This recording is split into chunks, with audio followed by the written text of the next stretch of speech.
मुझसे एक विद्वान कहते हैं कि स्वामी जी एक बात बताइए, देवी सरस्वती की पूजा करते हो आप लोग, कहते हो ज्ञान की देवी है, कौन से विद्यालय में पढ़ी थी, कौन से यूनिवर्सिटी में वो पढ़ी थी, कौन सी डिग्री उनके पास में थी, थोड़ा ये बता दीजिए तो हम भी पूजा करेंगे उनकी।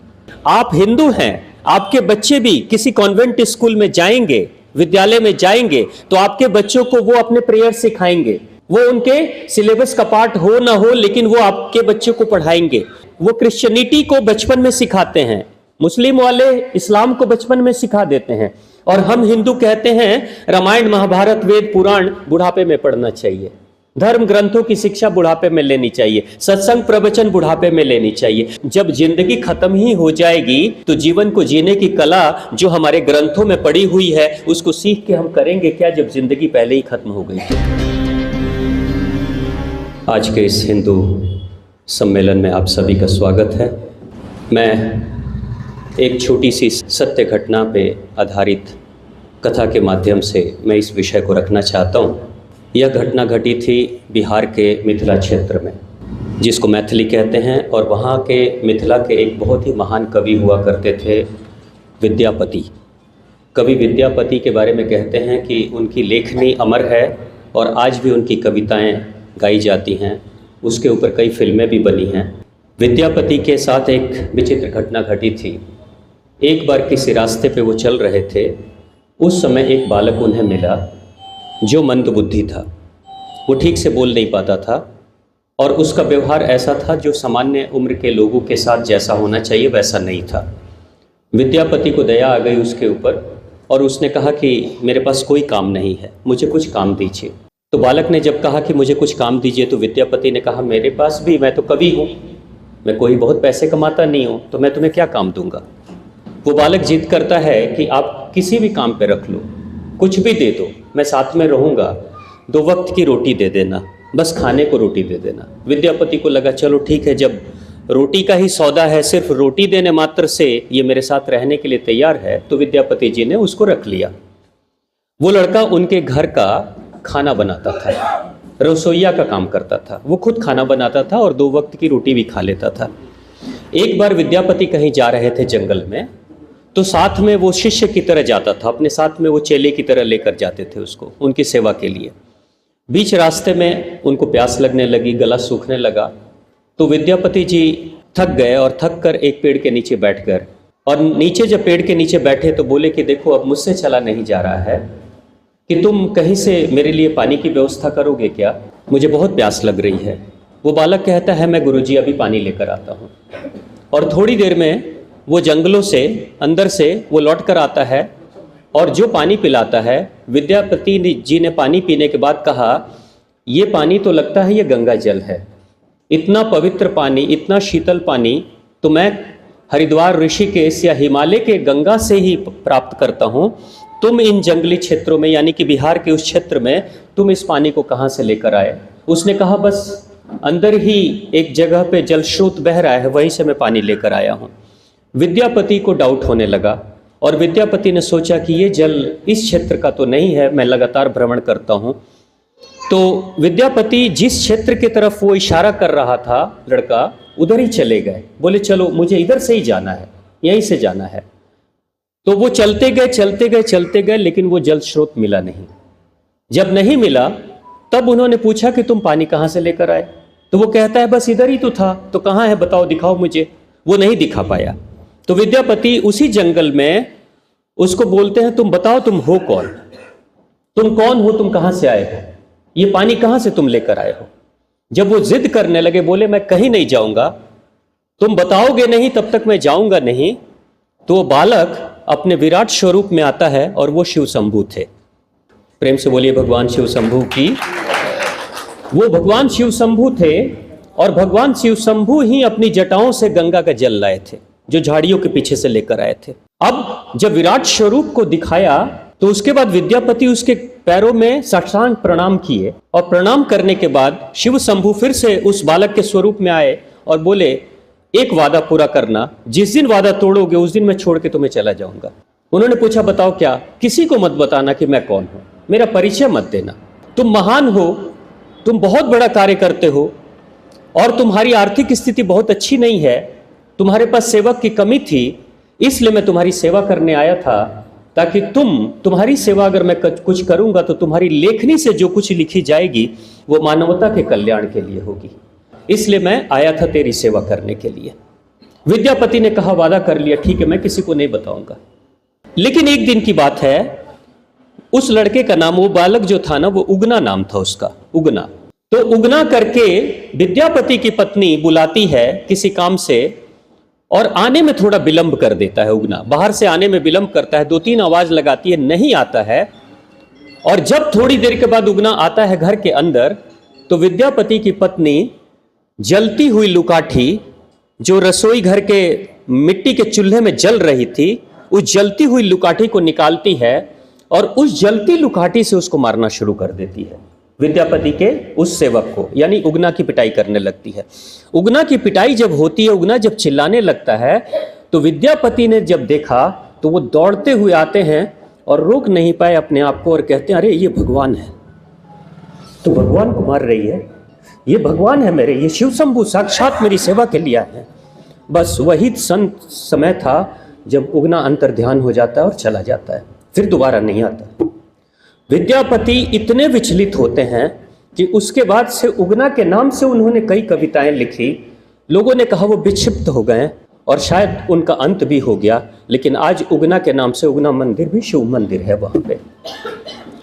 मेरे कहने का अर्थ ये है कि हमारे समाज में, हमारे समाज के लोगों की सेवा के लिए कौन आ रहा है आपको पता नहीं चलेगा।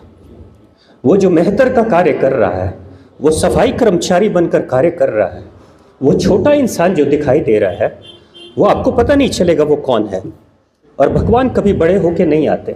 रावण के ऊपर विजय की प्राप्ति भगवान श्री राम ने की थी, लेकिन मार्ग बताने वाली भीलनी माता सबरी थी। अगर सबरी ने नहीं मार्ग बताया होता तो राम जी कभी भी उस स्तर पे नहीं पहुंचते। न सुग्रीव से मिलन होता, न बाली का वध होता, न हनुमान से मिलन होता। यानी वही सबरी है जिसने राम को, राजकुमार राम को भगवान राम बनाने में एक अग्रणी भूमिका निभाया था उसने।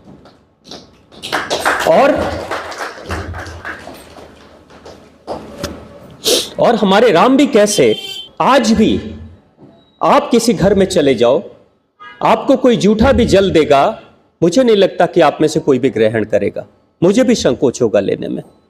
लेकिन राम अपनी आंखों से देख रहे हैं कि ये जूठे बेर हैं। लक्ष्मण जी ने नहीं खाए थे वो बेर, राम जी ने सारे के सारे बेर खाए, क्योंकि उस सबरी माता की आंखों से उन्होंने दिल को देखा था कि दिल में भाव कितना गहरा है, और सारे बेर खाए थे।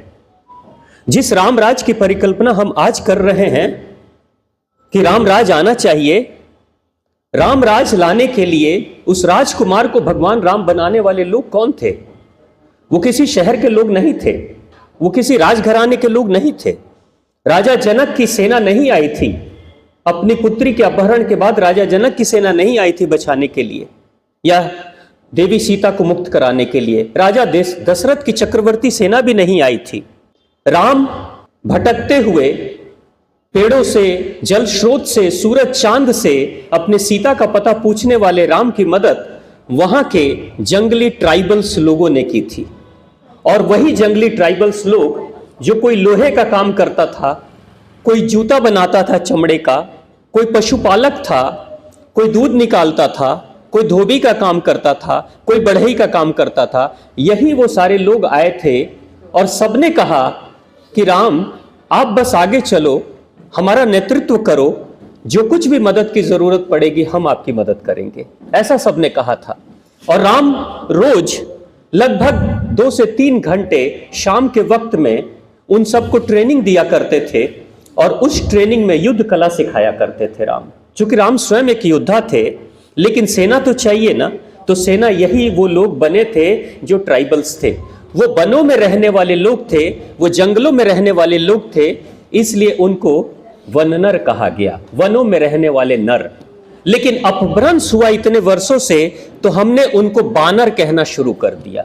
वो बानर नहीं थे, वो वनों में रहने वाले ट्राइबल्स लोग थे, जनजातीय लोग थे। और उन्हीं जनजातीय लोगों के कारण से आज राम हम सब के पूजनीय राम बने हैं। और आज की दुनिया आप समाज की विडंबना देखो कि राम को, महान राम और भगवान राम बनाने में अग्रणी वर्ग का भूमिका नहीं थी उनकी, लेकिन जैसे ही राम भगवान राम बन जाते हैं, उस स्तर पे पहुंच जाते हैं धर्म की स्थापना से, तो हमारे समाज के जो प्रबुद्ध पढ़े लिखे लोग हैं, उन्होंने राम को सम्मान दिया, उनके बड़े बड़े मंदिर बनवाए और उनकी पूजा शुरू कर दी। तो कहने का अर्थ यह है कि जिस समाज के कारण से हमारा समाज महान बना और शक्तिशाली बना, कहीं हम उनको भूलते तो नहीं जा रहे हैं। और जिस ग्रंथों को पढ़कर हम अपने आप को गौरवशाली महसूस करते हैं, क्या हम अपने बच्चों को उन ग्रंथों से जोड़ रहे हैं?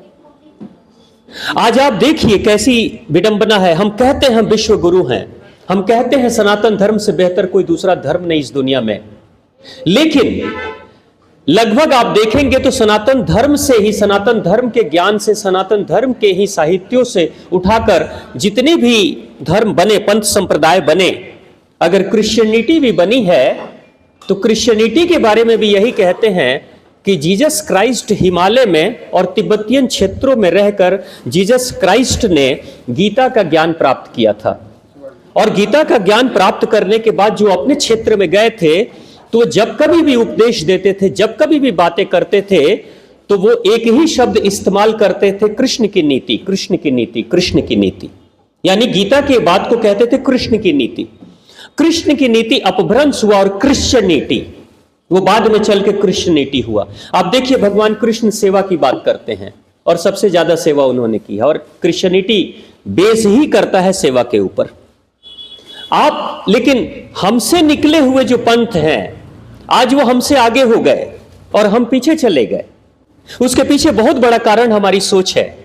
आप किसी भी मुस्लिम धर्म के व्यक्ति को देखें, वो बचपन में ही अपने ग्रंथों को बच्चों को पढ़ाते हैं।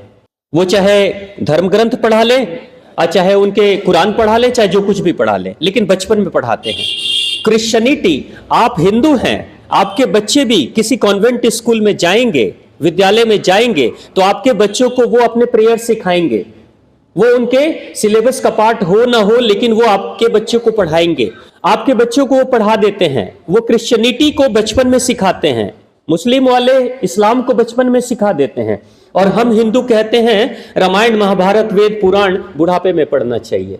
धर्म ग्रंथों की शिक्षा बुढ़ापे में लेनी चाहिए। सत्संग प्रवचन बुढ़ापे में लेनी चाहिए। जब जिंदगी खत्म ही हो जाएगी, तो जीवन को जीने की कला जो हमारे ग्रंथों में पड़ी हुई है, उसको सीख के हम करेंगे क्या जब जिंदगी पहले ही खत्म हो गई? तो साइकिल चलाने से पहले साइकिल को सीखते हैं ना, कि आप सीधे सड़क पर लेकर साइकिल चले जाते हैं और बाद में सीखते हैं?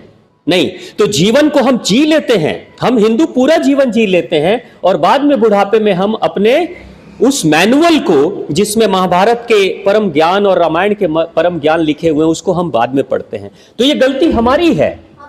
मैं एक परिवार को जानता हूं जहां पे मैंने देखा एक प्रयोग करते हुए, वो हर मंगलवार को अपने बच्चों के साथ बैठते हैं।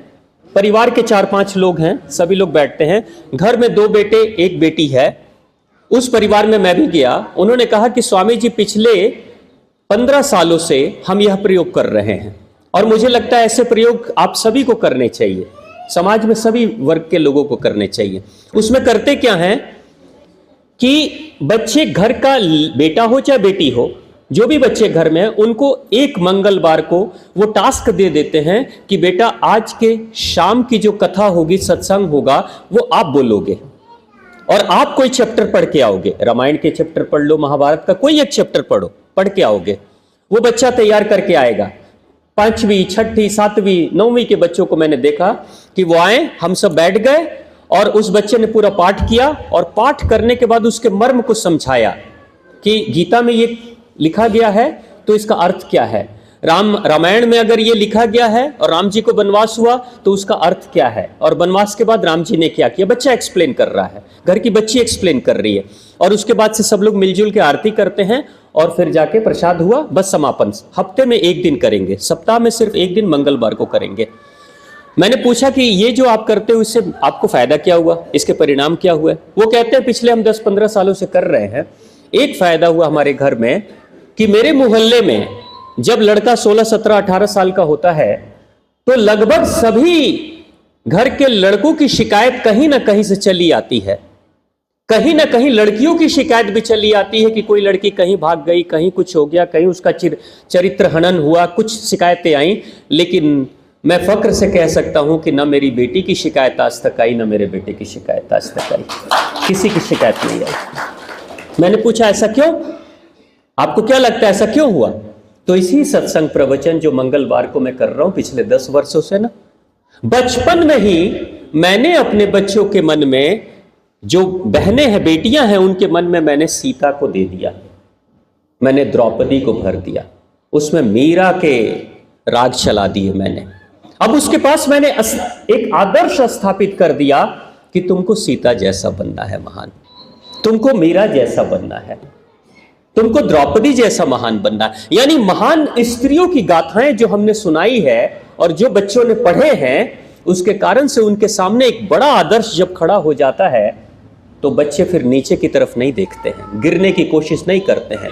गिरता है वही इंसान जिसकी नजर उठाने के लिए कोई वस्तु ऊपर की तरफ ना हो। मोटिवेट वही होता है जो किसी महान को देखता है तो उसके अनुरूप वो मोटिवेशन के दृष्टि में ऊपर नजर उठाकर देखता है, नहीं तो नजरों की प्रकृति है कि नजर हमेशा नीचे की तरफ देखती है। तो हम क्या अपने बच्चों को कोई आदर्श दे रहे हैं जिसके कारण से वो बच्चे उस जैसे बनने की कोशिश करें? कई बार सनातन धर्म में कई लोग, अभी तो कुछ लोग जो कम्युनिस्ट विचारधारा के हैं, वो ये विषय उठाने लगते हैं कि मूर्ति पूजा क्यों करते हो।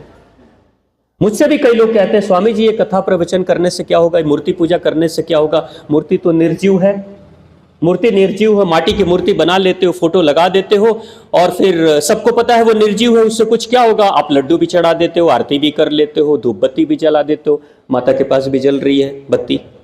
मैंने कहा बात तो सही है आपकी कि सच में निर्जीव मूर्ति है, निर्जीव फोटो है, होगा कुछ नहीं, हाँ कुछ नहीं होगा। मैंने कहा ठीक है, बस एक प्रयोग छोटा से करना, आपके मार्केट में कहीं बाजार में देवी देवताओं की तो बहुत सारी फोटो दिखाई देती है, छोड़ देना उसको, कहीं बड़ा सा कोई भूत पिचास का फोटो खरीद लाना। खतरनाक भूत पिचास के हॉरर फिल्मों के आते हैं ना, बड़े पोस्टर खरीद के लाओ, बड़े पोस्टर खरीद के लाओ, और ठीक सामने जहां आपकी बेटी या बेटा पढ़ाई करता है उसके सामने लगा दो उस फोटो को। रात में पढ़ाई कर रहा है बच्चा, 12 बजे 1 बजे एग्जाम के टाइम पे 12 बजे 1 बजे तक बच्चे पढ़ाई करते हैं, घर के सभी लोग सो रहे हैं, बच्चे पढ़ाई कर रहे हैं। मैंने कहा उस फोटो को वही लगा दो और छोड़ दो, बच्चे को बोलो बेटा पढ़ाई करो, कोई बात नहीं, ये तो निर्जीव भूत है, ये भूत का तस्वीर है, इससे कुछ होने वाला नहीं है, ऐसा करो। मैंने कहा करोगे? तो बोले हाँ करेंगे, कर तो देंगे, लेकिन मेरा बच्चा डरेगा। मैं काहे को डरेगा? जब उसको पता है यह निर्जीव फोटो है तो डरेगा क्यों? मैंने कहा आप लगा के देख लो, कुछ दिनों में आपका बेटा आपकी बेटी डिप्रेशन का शिकार हो जाएंगे, क्योंकि सामने वो फोटो दिखाई देगी लेकिन पीछे अंधेरे में लगेगा कोई खड़ा है आके, कोई भूत खड़ी हो गई है, भूतनी कोई चुड़ैल आके खड़ी हो गई है, ऐसा उसको फील होना शुरू हो जाएगा। आपके साथ भी होगा कि नहीं ऐसा? रात के अंधेरे में अगर कमरे में कहीं फोटो दिखाई दे तो आपके साथ भी होगा। एक राजघराने में मैं गया था जो सच में आज भी वो राजा है, हजारों एकड़ जमीन उनके पास में है। रानी जो 40 साल की थी, वो डिप्रेशन की मरीज थी, शुगर की पेशेंट्स थी, बीपी उनकी बढ़ी रहती थी। तो राजा मुझसे, मेरी कथा चल रही थी, मैंने कहा तो रानी मिलना चाहती थी मुझसे, तो मैं मिला उनसे। तो रानी बता रही हैं कि स्वामी जी, जब राजा वहां से चले गए तो रानी बताई स्वामी जी मेरे बीमारियों का कारण मेरा घर है। मैंने पूछा ऐसे कैसे? तो कहती है जरा दीवारों को देख लो आप ऊपर से। मैं ऊपर के दीवारों को नजर उठाकर देखता हूं तो छज्जे बने हुए थे दीवारों पे, और चूंकि महल था वो बहुत ऊंची दीवार थी, उसकी छत बहुत ऊंची थी और उस पर रेक्स बने हुए थे, और रेक के ऊपर जो दादा राजा जी जो थे वो कभी शिकार खेलने गए थे, कोई बाघ मार के लाए थे, कोई हिरण मार के लाए थे, कहीं से गेंडा लेकर आए थे कोई, तो उनकी गर्दन काट काट के, तो कहीं कहीं पे बाघ के पूरे शरीर के अंदर चमड़ा वही है, अंदर की सारी मांसपेशियां निकालकर उसमें भूसा भर के और आंखों के जगह पर गोलियां लगाकर ओरिजिनल बाघ जैसा बनाकर उन्होंने रेक पे सजा रखा था। ओरिजिनल बाघ के कद का बाघ खड़ा है, कहीं गेंडा खड़ा है, कहीं चीता खड़ा है, तो कहीं हिरण का सर गर्दन कटा हुआ हिरण टंगा हुआ है। तो वो कहती हैं, रानी कहती हैं कि स्वामी जी जब रात में उठती हो ना, बाथरूम भी जाना होता है ना, तो जैसे नजर इनके पड़ती है इन सब की आंखें चमकते रहती है। मैं माँ भगवती की पूजा करती हूँ, मैं नवरात्र व्रत करती हूँ, लेकिन बार बार अंदर से आवाज आती है, माँ भगवती जो शेरों वाली सवारी करती है उसकी सवारी को तुमने मार के मुर्दा बनाकर उसको टांग के रखा है यहाँ पे, और तब मेरी पूजा तुम करती हो। तो इनकी आंखें देख के मुझे डर लगती है, और इस डर के कारण से मैं डिप्रेशन में चली गई हूं, इस डर के कारण से मेरी बीपी बढ़ती है, इस डर के कारण से मेरा शुगर लेवल बढ़ता है। लेकिन राजा जी को जब बोलती हूं मानते नहीं, कहते हैं ये तो हमारी पहचान है, ये तो राजाओं की पहचान है, आप ही कुछ समझाइए इनको ताकि इनको हटाएं, मुझे इनसे डर लगता है। मैंने उनको राजा जी को कहा, राजा जी अच्छा होगा कि एग्जीबिशन एक बनवा दीजिए, आपके पास प्रॉपर्टी बहुत है, एक अच्छा सा बड़ा सा घर बना दीजिए, एग्जीबिशन लगाइए, किस आपके दादा राजा जी ने, किस महाराजा जी ने कौन सा शिकार किया था, कौन से ईस्वी सन में किया था, उनको सबको ये मूर्तियां ले जाकर लगा दीजिए, आम पब्लिक देखेगी और गौरवशाली आपके खानदान को लोग मानेंगे। तो राजा जी ने वो प्रयोग किया, बोला कि हाँ ये तो ठीक है, जनरल पब्लिक सुनेगी, अब राजाओं को तो क्या चाहिए, सम्मान चाहिए। उन्होंने कराया। उसके बाद धीरे धीरे जो रानी साहिबा थी उनका स्वास्थ्य सुधरने लगा। तो आप जरा देखो, मुर्दा बाघ को देखने से, मुर्दा हिरन को देखने से जब अंदर बीपी शुगर बढ़ सकती है, इंसान डिप्रेशन में जा सकता है, तो फिर उसी तरीके से निर्जीव मूर्ति और देवी माँ की मूर्ति और भगवान की मूर्ति देखने से क्या अंदर शांति नहीं आएगी, आत्मविश्वास नहीं बढ़ेगा, भक्ति नहीं बढ़ेगी? जब नकारात्मकता बढ़ सकती है तो सकारात्मकता भी तो बढ़ सकती है ना। लेकिन ये दुष्प्रचार करने वाले लोग कौन हैं? ये हमारे ही हिंदू भाई हैं, हमारे ही हिंदू लोग हैं। और ये ऐसा दुष्प्रचार क्यों कर रहे हैं? क्योंकि हम जो सही है, जो थीम है इसके पीछे का, वो हम अपने बच्चों को सिखा ही नहीं रहे हैं, नौजवानों को पता ही नहीं है। तो कोई कुछ भी मनगढ़ंत बातें उठा देता है और वो कह देता है और हमें कुछ पता नहीं तो हम उसको स्वीकार कर लेते हैं। और ये बहुत बड़ा कारण हमारे धर्मांतरण के पीछे का है। क्रिश्चियन वाले आते हैं, हमें कुछ भी सुना देते हैं, हमारे बच्चों को, लड़के लड़कियों को कुछ भी सुना देते हैं और ये स्वीकार कर लेते हैं, क्योंकि इनके पास वो तर्क हमने विकसित ही नहीं किया कि वो समझाएं, जिसके कारण से बहुत आसानी से धर्मांतरण हो रहा है। एक दुष्प्रचार इस समय हो रहा है आजकल। अभी सरस्वती पूजा हुई है, सरस्वती पूजा के टाइम पे दुष्प्रचार क्या हो रहा है? मुझसे एक विद्वान कहते हैं कि स्वामी जी एक बात बताइए, देवी सरस्वती की पूजा करते हो आप लोग, है ना, कहते हो ज्ञान की देवी है, कौन से विद्यालय में पढ़ी थी, कौन से यूनिवर्सिटी में वो पढ़ी थी, कौन सी डिग्री उनके पास में थी, थोड़ा ये बता दीजिए तो हम भी पूजा करेंगे उनकी। मैंने कहा कि आपके दिमाग में बस एक बात है कि सिर्फ स्कूल, कॉलेज और विद्यालयों में जो डिग्री मिलती है बस उसी से इंसान शिक्षित होता है, आपको यही लगता है। लेकिन आप उस परे के, उस स्कूल, कॉलेज और यूनिवर्सिटी के परे का भी एक विद्यालय होता है, उसके बारे में आपको कोई सूचना है ही नहीं। वो बोलते हैं ये दूसरा कौन सा विद्यालय होता है? मैंने कहा वो दूसरा विद्यालय वही होता है जहां से वेद आते हैं, जहां से पुराण आते हैं, जहां से आयुर्वेद आता है। और अगर ऐसा विद्यालय नहीं होता तो आप वेदों को कहते हैं अपौरुषेय। वेदों को किसी पुरुष ने नहीं लिखा। इसका मतलब जब पुरुष अपनी चेतना से उच्चतर शिखर की चेतना पे पहुंचता है, मानव की चेतना से परम मानव की चेतना पे जब पहुंचता है, तो उस समय उसको कुछ सर्टेन ज्ञान प्राप्त होते हैं, उन्हीं को लिपिबद्ध इंसान करता है। तो कहीं से वेद, कहीं से पुराण, कहीं से उपनिषद निकल जाते हैं। वो कहते हैं ये बात समझ में नहीं आ रही। मैंने कहा कि कबीरदास जी को सुना, कबीरदास जी के दोहे पढ़े आपने? तो हाँ। कैसे लगते हैं? बहुत महान। कौन से विद्यालय में पढ़े? तो नहीं, उनके बारे में तो कोई विद्यालय का जिक्र नहीं आता है।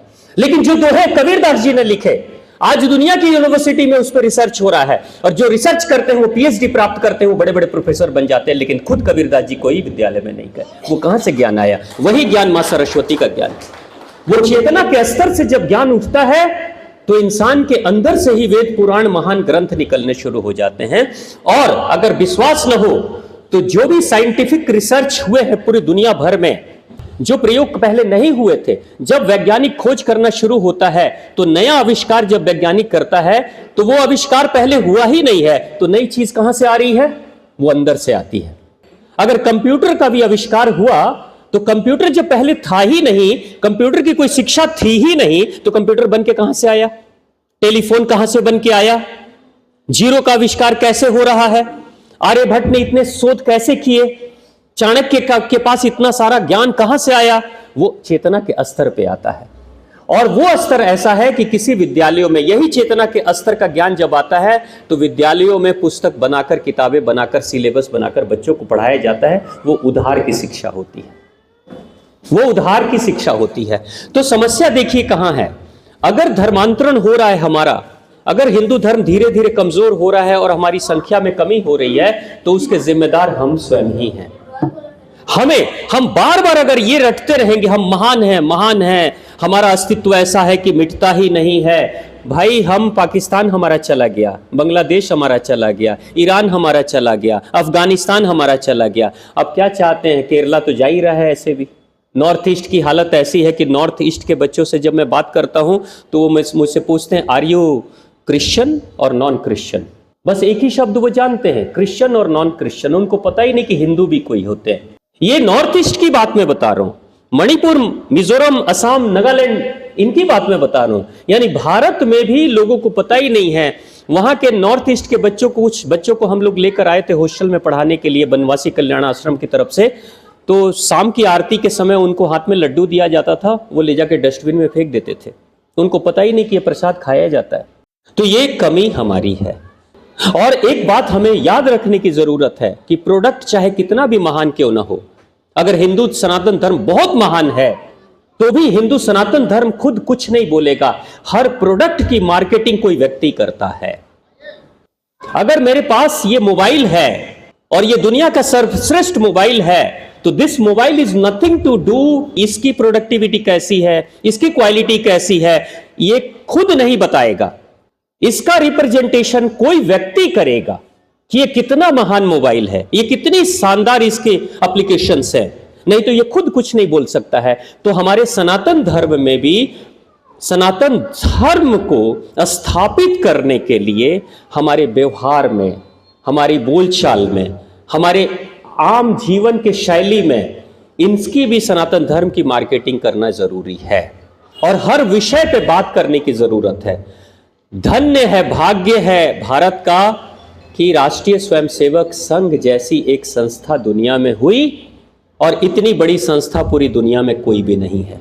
तो राष्ट्रीय स्वयंसेवक संघ बहुत बड़ा कार्य कर रहा है, इसके लिए मैं धन्यवाद करता हूं।